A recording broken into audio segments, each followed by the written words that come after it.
जय श्री कृष्ण। एक लड़की थी जो भगवान श्री कृष्ण की अनन्य भक्त थी। बचपन से ही उस लड़की को भगवान श्री कृष्ण की भक्ति का एक अलग सा ही आनंद की अनुभूति होती थी। भगवान श्री कृष्ण का भजन करती, भक्ति करते करते वो बड़ी हो गई।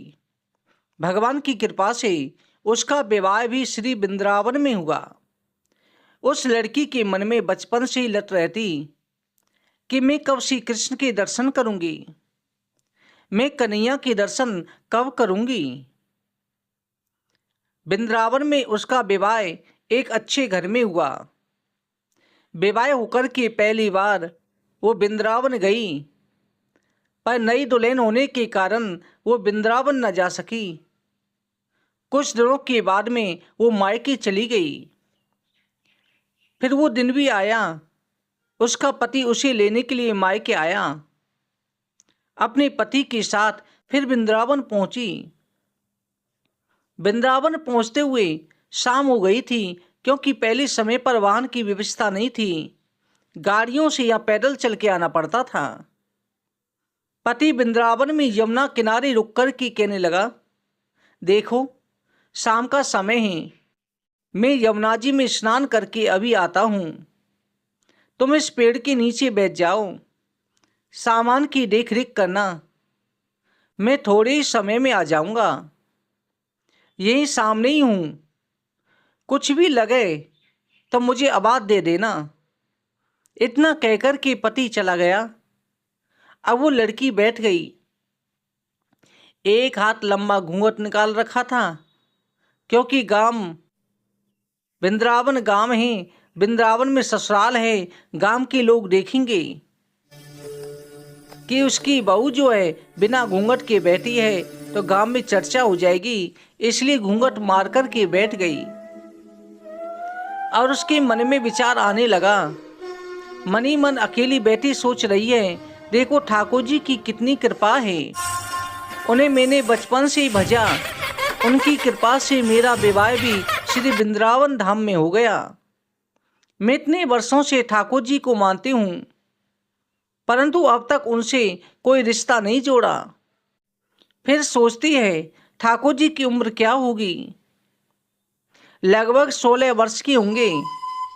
मेरे पति 20 वर्ष के हैं, उनसे थोड़े से छोटे हैं, इसलिए मेरे पति के छोटे भाई की तरह हुए, इसलिए मेरे देवर हुए। आज से ठाकुर जी मेरे देवर हुए। ठाकुर जी से नया संबंध जोड़ करके बड़ी प्रसन्न हुई और मन ही मन ठाकुर जी से कहने लगी, देखो ठाकुर जी, आज से मैं तुम्हारी भाभी, तुम मेरे देवर हो गए। अब वो समय आएगा तुम मुझे भाभी भाभी कहकर के पुकारोगे। इतना सोच ही रही थी, तभी 10-15 वर्ष का बालक आया। उस लड़की से बोला, भाभी भाभी। लड़की अचानक अपने भाव से बाहर आई। सोचने लगी, वृंदावन में मैं तो नहीं हूँ, ये भाभी कहकर के कौन बुला रहा है। नई थी इसलिए घूंघट उठा करके नहीं देखा कि गांव के किसी बड़े बूढ़े ने देख लिया तो बड़ी बदनामी होगी। अब वो बालक बार बार कहता है, पर वो उत्तर नहीं देती। बालक पास आया, बोला, भाभी तनिक अपना चेहरा तो दिखाई दे। अब वो सोचने लगी, अरे ये बालक तो बड़ी जिद कर रहा है, इसलिए कस के घूंघट पकड़ के बैठ गई, कहीं घूंघट उठा कर के देख ना ले। लेकिन उस बालक ने जबरदस्ती घूंघट उठा कर के चेहरा देखा और भाग गया। थोड़ी देर में उसका पति आया। उसने सारी बात अपने पति से कही। पति ने कहा, तुमने मुझे आवाज क्यों नहीं दी। लड़की बोली, वो तो इतने में भाग ही गया। पति कहता है, चिंता मत करो, वृंदावन बहुत बड़ा थोड़े ही है, कभी किसी गली में खेलता मिल गया तो उसकी हड्डी पसली एक कर दूंगा, कभी ऐसा नहीं कर सकेगा।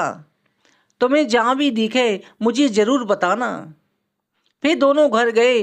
कुछ दिन बाद उनकी सास ने कहा कि बेटे से कहा, बेटा देख तेरे विवाह हो गया है, बहू भी मायके से आ गई है, पर तुम दोनों अभी तक बांके बिहारी जी के दर्शन के लिए नहीं गए।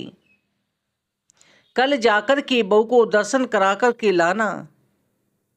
अब अगले दिन दोनों पति पत्नी ठाकुर जी के दर्शन के लिए गए। मंदिर जाते हैं, मंदिर में बहुत बड़ी भीड़ लगी थी। लड़का कहता, देखो तुम स्त्रियों के साथ आगे जाकर के दर्शन करो, मैं भी आता हूं।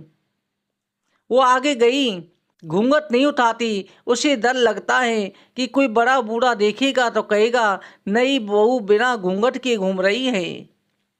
बहुत देर हो गई। पीछे से पति ने आकर कहा, अरे बावली, बिहारी जी के सामने घूंघट काहे ना खोले? घूंघट ना खोलेगी तो दर्शन कैसे करेगी? अब उसने अपना घूंघट उठाया, बांके बिहारी जी की ओर देखा तो बांके बिहारी जी की जगह वही बालक मुस्कुराता हुआ दिखा। एकदम से चिल्लाने लगी, सुनिए, जल्दी आओ, जल्दी आओ। पति पीछे से भाग आया, बोला, क्या हुआ? लड़की बोली, उस दिन जो मुझे भाभी भाभी कहकर के भागा था, वो लड़का मिल गया। पति ने कहा, कहाँ है? अभी मैं उसे देखता हूं। तो ठाकुर जी की तरफ इशारा करके बोली, ये रहा, आपके सामने ही है, यही तो है।